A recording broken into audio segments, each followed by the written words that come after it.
everybody? Welcome one, welcome all, now officially to OLS 36. And it looks like, did we actually get in for the very first turn of the game? That's spectacular if that's the case, Boulevard. Doza made me do the pre-show off camera, and someone had to DM me that we weren't live. We were just rehearsing. It's fine. We got to do what we got. It's been like, what, a whole 2 weeks since we've cast together. It's okay. We made it. We're here. And for a pretty damn good matchup, Boulevard, we have Drisoth and FloppyMudkip going head-to-head here in round numero uno. And we're already getting to see some more Kennen action, this time against the Pantheon Tarek. Yeah, I was like, what did we cast 2 weeks ago? The seasonal. Duh. It was the Swiss rounds, but we cast the seasonal. The big one, right?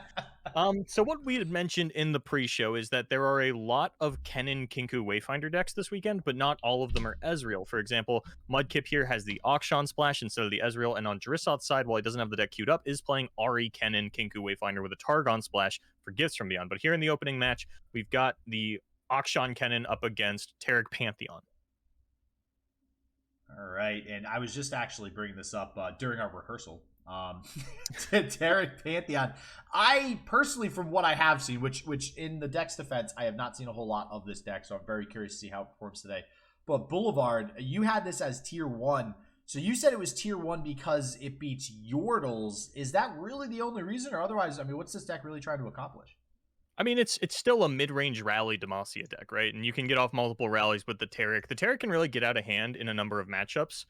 Really just any other board-based Demacia deck. It doesn't do very well against the Kennen decks, so I am a little surprised to see Drisoth leave that one open. But I think both of these players brought, like, Kennen deck, Yordles, and X, so they probably just banned each other's Yordles. But yeah, you know, I'm a pretty big fan against, like, in this deck into anything that isn't specifically the Kennen, because against Kennen, you are going to struggle a lot with, like, not being able to attack with your large units because of the consistent stuns and things of that nature. But outside of that, it's, like, hard to say what the meta even really looks like, right? Oh, yeah.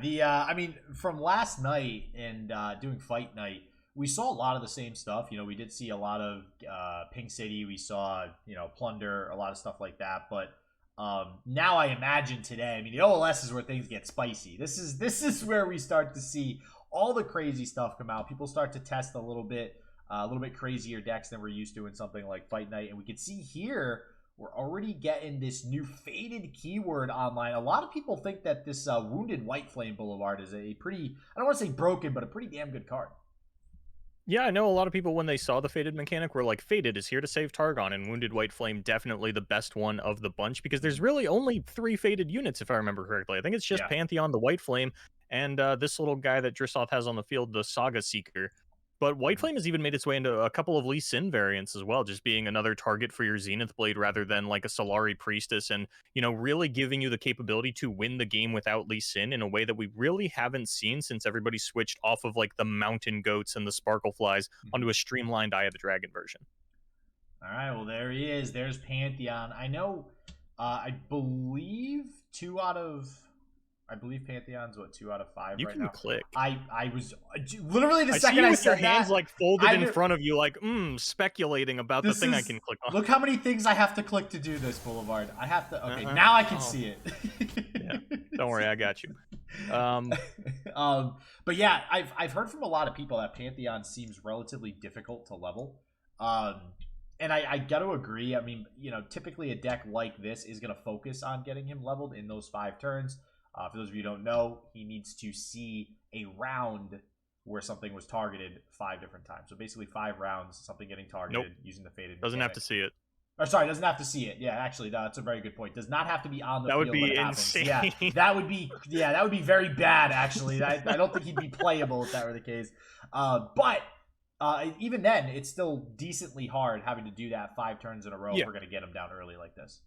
And I think that Pantheon critics are a little... they think that you need to level Pantheon for the deck to succeed. I've played against a fair share of Pantheon since the ladder started up. I saw it level for the first time today. Oh, wow, really? I've seen him level a lot on ladder. It's like playing against the deck. Which, by the way, another awesome level up animation. As we get another one here from Akshan, I definitely put Pantheon towards the top there for level up animations. So, how do you feel about Kennen's?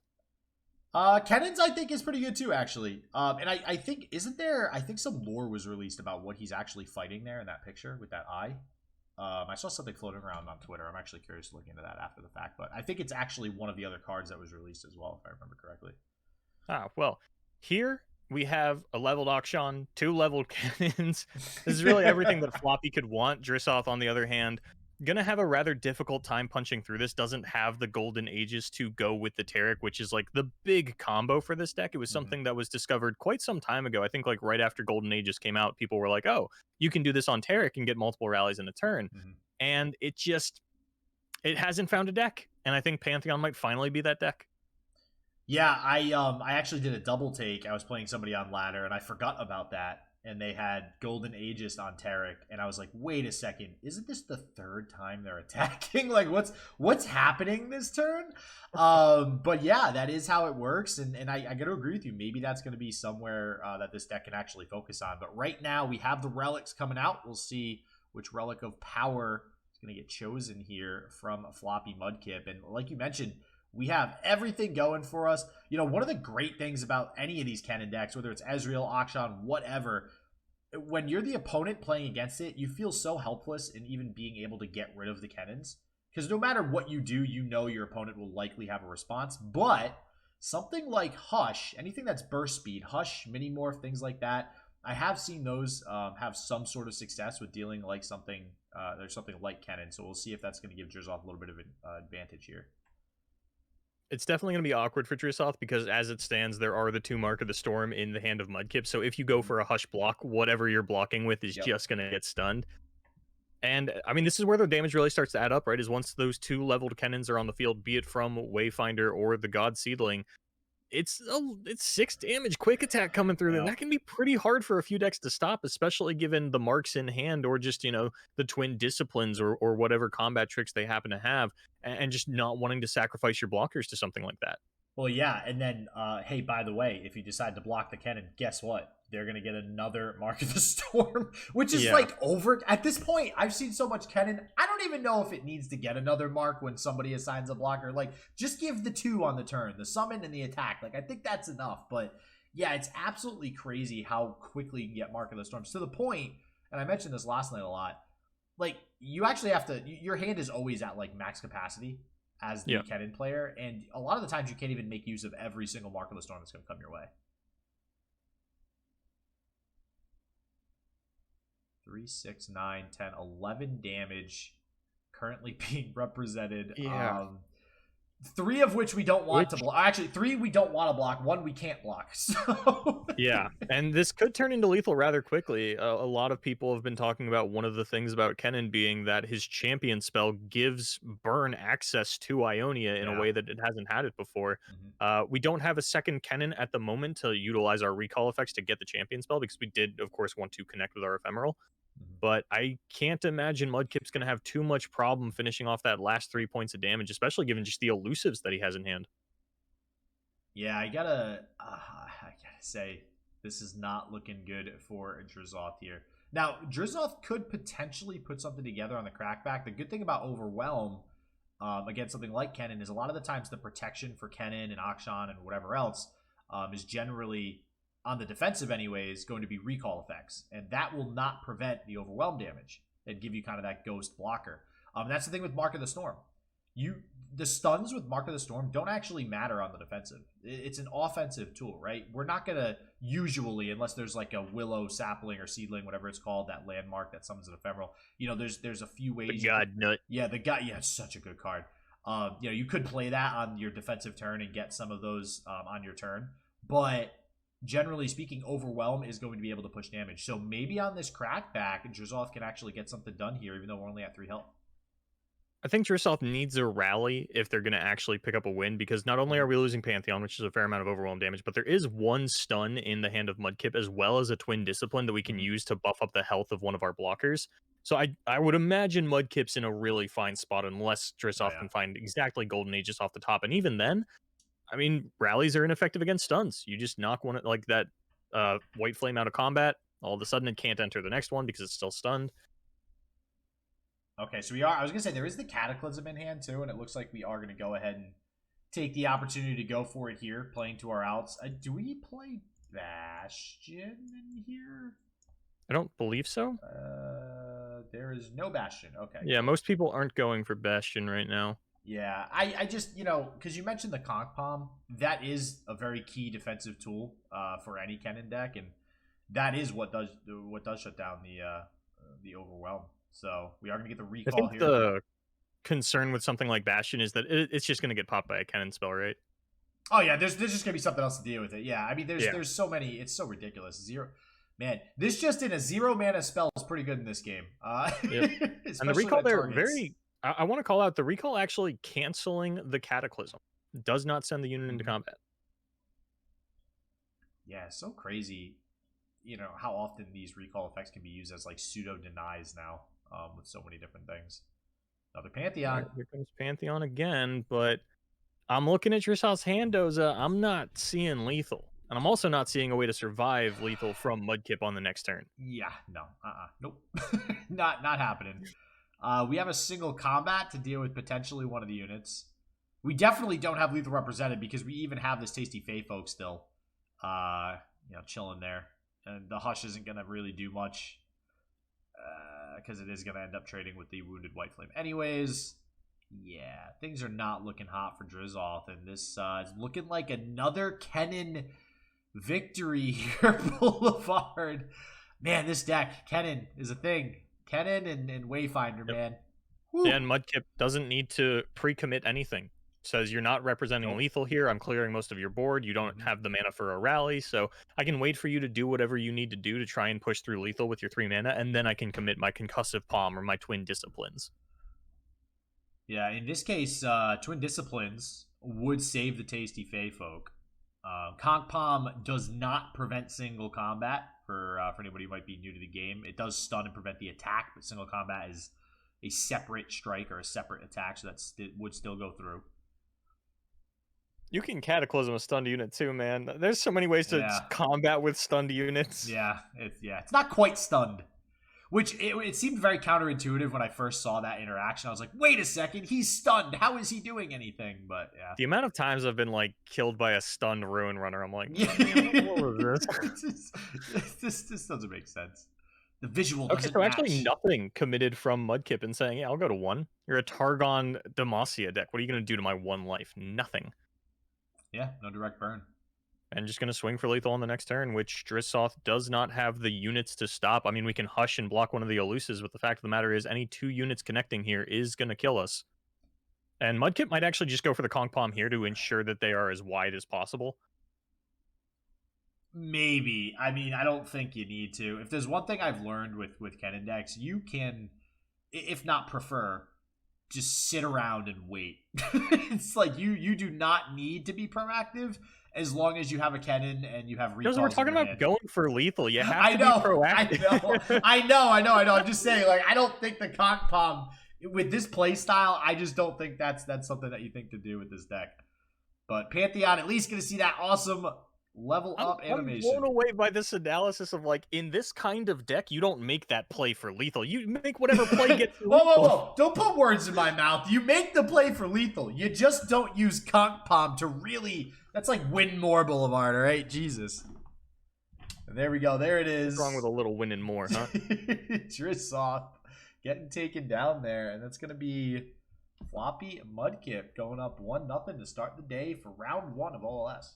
Yeah, now we get to see if it was, in fact, the Yordles that were banned by both players, or if Floppy's going to get to play their other deck. Drum roll, please. Plunder. All right. Oh, it was actually the Plunder that was banned, so yeah, we are going to get to see our first taste of Yordles as well.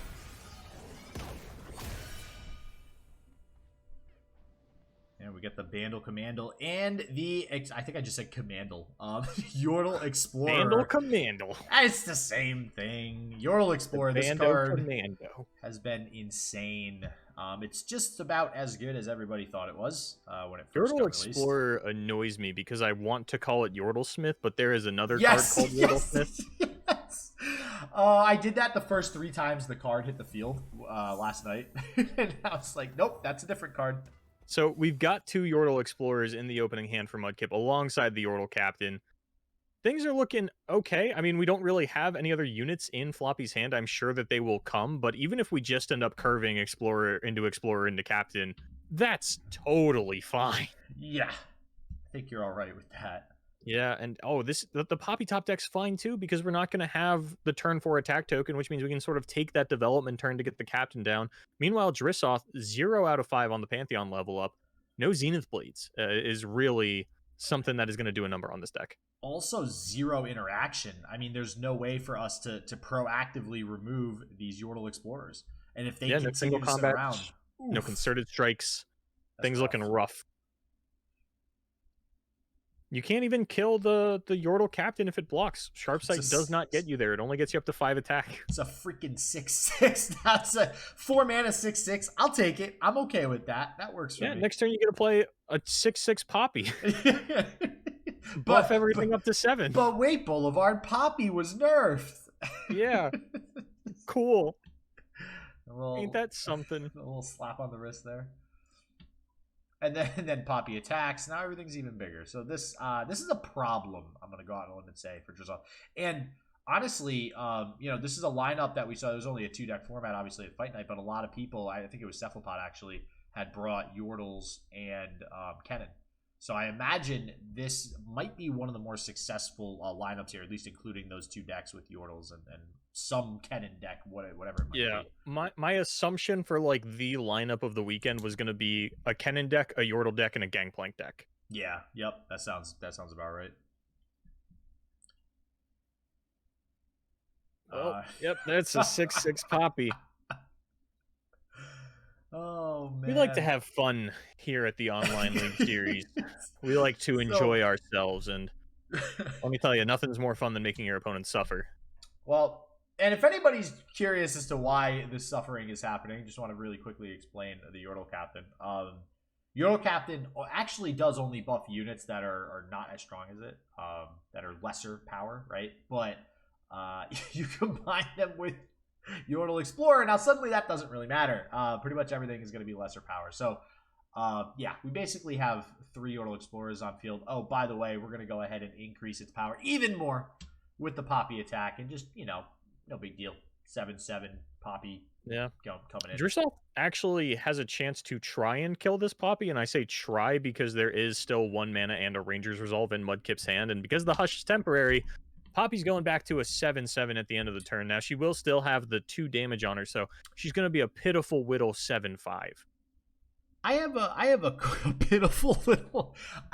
Do we think that this, like, what we're seeing here, because this is kind of, I'd say, almost like the nuts for this Yordle deck, right? You get all your buffs nice and early. Your opponent doesn't have removal.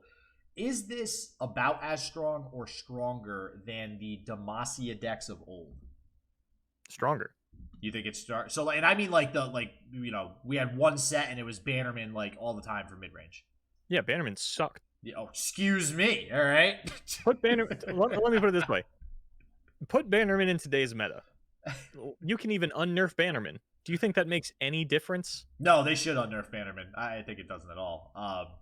Well, no, and the reason I say that is I think we might finally be in a meta where maybe those Ruination Shadow Isles type decks start to come back, maybe even like a Nivea. Because God, boy, oh gee, would this be a great field to go ahead and Ruination right now. So just throwing that one out there. Yeah, I mean, the decks, it is more mid-range than Elusive Rally was. You definitely have more time to chump and survive. There's not as much evasion. You know, if you play something like a Brood Awakening, if they turn that back to 5 mana, you've got 3 blockers. You know, there's not any Overwhelm, there's not any Elusive, there's no impact until Poppy levels. You can stave off a fair amount of damage by just going wide with Spiderlings. So, yeah, I think there's definitely room for Control to compete with something like this. Spiderlings. That's so 2020 Boulevard. We're on Dragonlings now. Okay?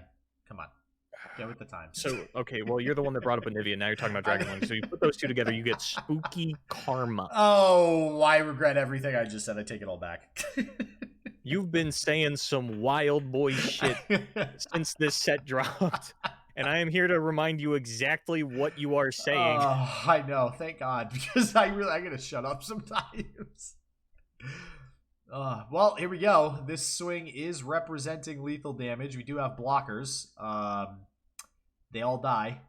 So Yeah, there's this is the that. problem with chump blocking is that you need a power swing card like Ruination Mhm. because these aren't going anywhere. You can survive for the turn, and you'll hear us talk a lot about over the day about like, oh, how does this player win the game? And you'll see them like survive on the block, and we won't call that out because Yep. you survived. You didn't win. You get to live for another turn while you draw one card that can't get you out of the situation. Mhm. So something like this is a losing situation for Drisoth. If you lose your board here, you are not ever coming back into this game.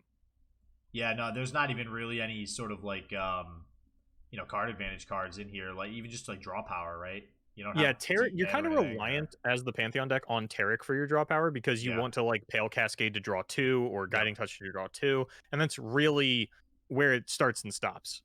Yep. Zenith Blade is another one for like maintaining advantage, but it's not like getting advantage because it's just getting another Zenith Blade. Oh, and we're forced to use that Pale Cascade on the Brightsteel Protector here just to kill this Yordle Captain. If we can kill anything at this point, we're gonna feel pretty good. All right, and it looks like we're gonna commit. Okay, we're thinking about the single combat to get rid of this Valor as well. I mean, I mean, no matter what you commit here, it's not going to feel good. I mean, everything having tough, I don't think you use a single combat now. I think you kind of bide your time a little bit for that. Yeah, you also just lose to the 2 Golden Aegis in Mudkip's hand. Yeah, it's not the rallies are a thing. So We are getting another rally from Drisoth here, though. Not that it really matters because you do have to throw your Taric into combat, and even if Taric levels, he does not get the unkillable ability on the attack that leveled him. all right, we throw down another chump blocker, which still does not save us, I don't think, from No, one Poppy rally. levels on this attack, so everything's Yeah, getting impact as well. and here we go. Here's the Aegis. I'm going to go onto the Valor, which means we're going to be able to pick off another unit for free. But more importantly, like you mentioned, +2/+2 going to happen. Yeah, and then this. Okay, at least we save our Taric. Wait, does this mean maybe we live? I think so.